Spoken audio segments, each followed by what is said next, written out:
Merci. Bon, je vais parler en anglais puisque j'ai fait cette synthèse en anglais. Euh, donc, en fait, ce webinaire, c'est le troisième d'une série consacrée à la question des sans-terres et le futur des biens communs. Euh, et euh,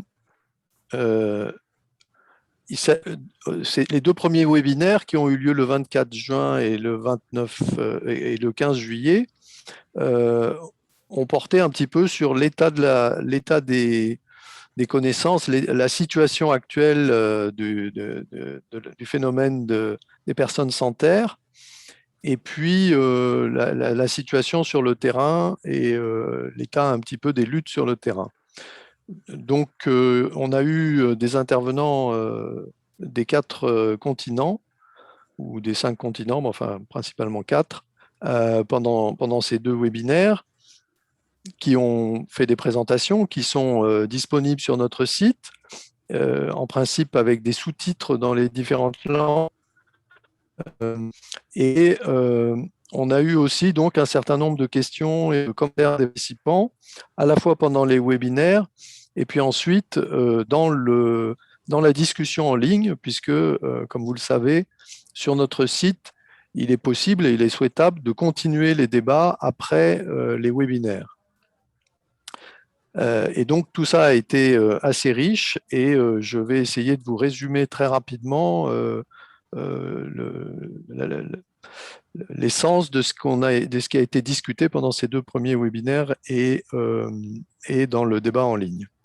Alors, tout d'abord, la situation des sans-terres, ou le nombre de sans-terres et l'inégalité foncière s'est aggravée pendant la dernière décade. Donc, on n'est pas dans une bonne tendance, on est dans une tendance plutôt inquiétante. Il y a de plus en plus de sans-terres et il y a de plus en plus d'inégalités foncières. Euh, Autre constat, il y a un besoin de changement dans le modèle de développement global, enfin des pays du Sud, enfin du Global South, je ne sais pas comment on dirait en français, du Sud, de l'ensemble des pays du Sud. L'idée que les pays du Sud devraient imiter les pays du Nord et ramener leur population rurale ou leur population d'agriculteurs à 3% ou 2% ou 1% de la population est complètement irréaliste. Ça ne fonctionne pas, même en Chine, ça ne fonctionne pas comme ça. Et donc, le modèle qui est derrière cela doit être complètement remis en cause. Troisième constat, malheureusement, le gouvernement et le secteur privé, principalement les entreprises multinationales, ont un rôle plutôt négatif dans l'ensemble et contribuent à aggraver cette situation de l'inégalité foncière et de l'augmentation des sans-terres. Alors, juste petite précision, quand on parle de sans-terre, il a bien été précisé que ce n'est pas seulement les paysans sans terre ou les paysans qui ont perdu leur terre.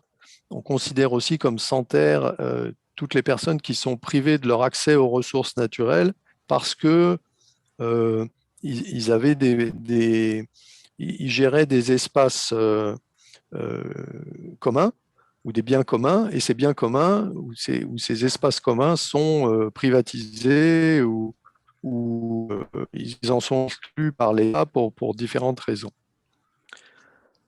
Et ça concerne aussi les pastoralistes, les pêcheurs, enfin des populations qui dépendent non pas de la terre au sens strict agricole, mais qui dépendent des ressources naturelles et qui eux aussi sont exclus de ces surfaces.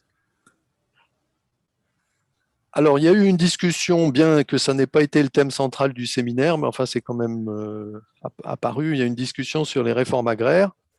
Euh, Certains appellent pour un renouvellement des réformes agraires, mais il y a un accord pour dire que s'il doit y avoir réforme agraire, ça ne peut pas être sur le modèle ancien, ça ne peut pas être simplement de la redistribution foncière. Ça doit être quelque chose de beaucoup plus ample qui considère la préservation et la conservation des biens communs,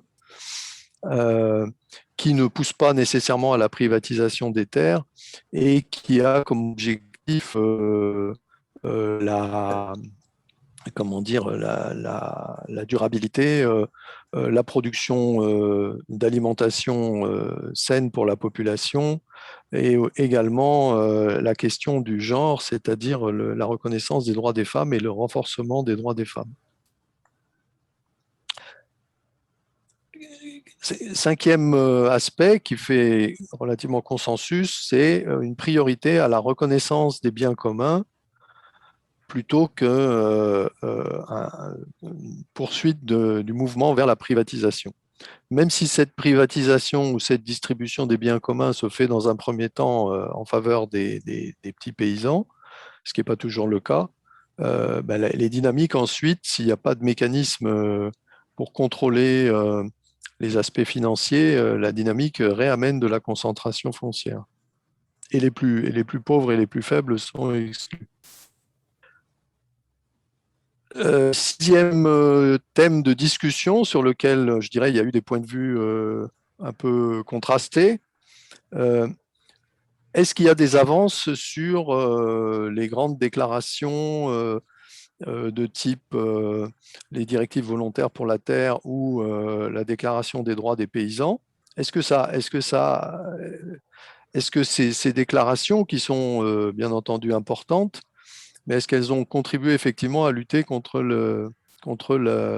l'accaparement des terres et la concentration des terres et à diminuer le phénomène de perte de terres?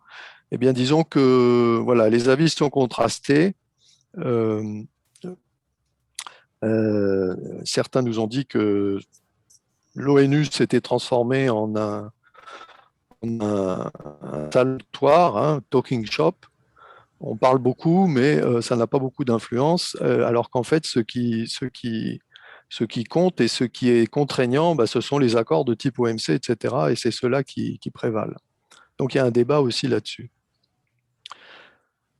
Et le dernier point, c'est une discussion sur, une fois qu'on fait ce constat, c'est-à-dire qu'il y a encore une grande partie, si ce n'est la majorité des populations rurales, des populations tout court du Sud qui dépendent de la terre et de l'agriculture et des ressources naturelles, qui sont marginalisées par toutes ces tendances. Qu'est-ce qu'on fait? Et donc, il y a eu plusieurs appels pour une alliance, le besoin d'une alliance très forte au niveau international, mais ce positionnement clairement contre le modèle de globalisation néolibérale qui est, disons, un petit peu à la base de tous les phénomènes qu'on a vus précédemment. Voilà, je vous remercie. C'était en résumé, très résumé, l'état des discussions auxquelles on est arrivé jusqu'à maintenant. Voilà, merci. Miloun, je vous laisse la parole.